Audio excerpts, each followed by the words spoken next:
নমস্কার, দেখছেন talk to Bangla. আমি অভিষেক রয়েছে। এই মুহূর্তে যে খবর জানাবো, শাহরুখ খান সালমান খানের পর এবার মিঠুন চক্রবর্তীর পালা। কি হিসাবে বলছি? হুমকি পাওয়ার হিসাবে। তার কারণ আমরা জানি গত কয়েকদিন ধরেই সালমান খান শাহরুখ খান তারা কিন্তু হুমকি পাচ্ছিলেন, প্রাণনাশের হুমকি, এবং সেই জায়গায় এবার নতুন নাম কিন্তু মিঠুন চক্রবর্তী। আমরা জানি অবশ্যই মিঠুন চক্রবর্তী কিন্তু সম্প্রতি দাদা সাহেব ফালকে পুরস্কার পেয়েছেন তার অভিনয়ের জগতে, তার যে কৃতিত্ব সেই হিসাবে, এবং সে জায়গা থেকে শুধু অভিনেতা নন, তার অন্যতম পরিচয় কিন্তু এই মুহূর্তে বিজেপি নেতা হিসেবেও তিনি পরিচিত সর্বভারতীয় স্তরে। এবং সে জায়গা থেকেই এবার কিন্তু শাহজাদা ভাট্টি বলে এক পাকিস্তানি যুবক, তাকে কিন্তু ভিডিওর মাধ্যমে সম্পূর্ণ প্রাণ নাশের হুমকি দিলেন এবং 10 থেকে 12 দিন সময় দিয়েছেন। বেশি দিন সময় নয়, 10 থেকে 12 দিনের মধ্যে যদি মিঠুন চক্রবর্তী তার কড়া বক্তব্যের সম্পূর্ণভাবে ক্ষমা না চান, যে তার যে বক্তব্য তিনি রেখেছিলেন সেই বক্তব্য কোনোভাবে তার ভুল হয়ে গিয়েছে, এমন যদি তিনি বার্তা না দেন, কোনো না কোনো মাধ্যমে এমন বার্তা তাকে দিতেই হবে, তা যদি তিনি না দেন তাহলে তার প্রাণ নাশের সম্ভাবনা, এমনও কিন্তু একটা বার্তা দিয়েছেন পাকিস্তানের গ্যাংস্টার শাহজাদা ভাট্টি। এবং আমরা আগেই জানি যে গত কয়েকদিন ধরে উত্তপ্ত বলিউড এই ঘটনা নিয়ে, যে বিভিন্ন রকম ফিল্ম স্টাররা ইতিমধ্যেই সালমান খান থেকে শুরু করে শাহরুখ খান তারা কিন্তু প্রাণ নাশের হুমকি পাচ্ছিলেন গত কয়েকদিন ধরে।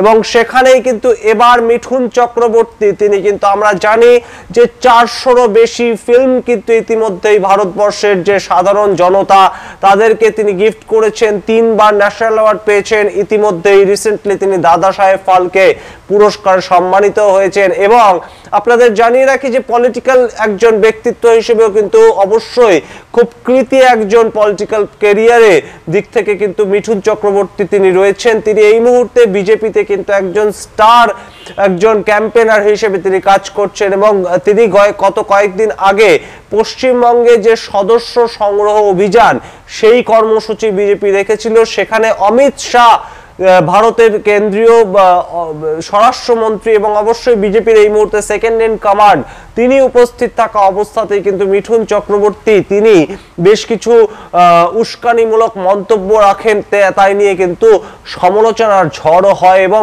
সেই উস্কানিমূলক মন্তব্য রাখেন এমন অভিযোগ কিন্তু উঠেছিল মিঠুন চক্রবর্তীর বিরুদ্ধে পশ্চিমবঙ্গের রাজনৈতিক প্রেক্ষাপটে। এবং সেই জায়গা থেকে এবার কিন্তু সম্পূর্ণ বিদেশ অর্থাৎ পাকিস্তানের থেকে এবার যে ভিডিও বার্তা শাহজাদা ভাট্টি বলে এক ব্যক্তির তরফ থেকে এলো, তিনি কিন্তু আমরা যা জানতে পারছি সূত্র মারফত, তিনি পাকিস্তানে গ্যাংস্টার হিসেবে কিন্তু পরিচিত। এবং পাকিস্তানের গ্যাংস্টার শাহজাদা ভাট্টি কিন্তু সম্পূর্ণভাবে প্রাণ নাশের হুমকি দিয়েছেন বলে আমরা খবর পাচ্ছি ইতিমধ্যেই। এবং যে ভিডিওটি ইতিমধ্যে কিন্তু ভাইরাল হয়ে গিয়েছে, এবং আমরা যা জানতে পারছি মিঠুন চক্রবর্তী কিন্তু এই নিয়ে ইতিমধ্যে খবর পেয়েছেন এবং তাকে যোগাযোগ করার চেষ্টা করলে সংবাদ মাধ্যমকে কিন্তু তিনি জানিয়ে দেন তিনি কোনোভাবেই ক্ষমা চাইবেন না, কোনোভাবেই তিনি তার যে ব্যক্তিগত সিকিউরিটি সেটাও বাড়ানোর জন্য কোনো ধরনের কোনো সুপারিশ কাউকে করবেন না, ভারত সরকারকেও তিনি করতে সেই সম্বন্ধে নারাজ। অর্থাৎ জেড গ্রেড সিকিউরিটি কিংবা ওয়াই প্লাস সিকিউরিটি, সেই ধরনের কোনো সিকিউরিটি তার দরকার নেই বলে কিন্তু জানাচ্ছেন মিঠুন চক্রবর্তী।